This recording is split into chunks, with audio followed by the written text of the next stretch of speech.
We're flying missions in support of Operation Inherent Resolve. And those operations are going on in Iraq and Syria. And in layman's terms, how I compare that is we're attempting to prep the battlefield for the Iraqis and the Syrians and their efforts and their fights against Daesh or ISIS. So the process for getting the jet ready for takeoff is pretty elaborate. It starts well before we actually get up on to the roof or the flight deck to start it up. So by the time we get up on the jet, we know we have something ready to rock and roll and go flying with. We have the utmost confidence that all those key players are doing their job professionally and that we'll be safe in our efforts. And I have no doubt when I hop in that aircraft that it's safe for me to fly and that all systems will be operational. For a takeoff in the F-18, specifically on the carrier, is a very, very unique event.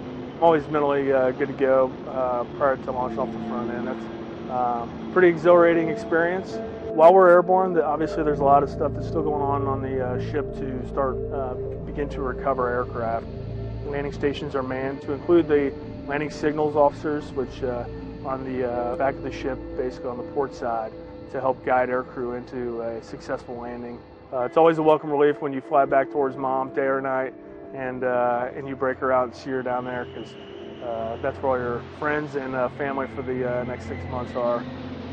So for the people back home who are curious, are we executing the mission? How are we executing the mission? You have the best of the best out here.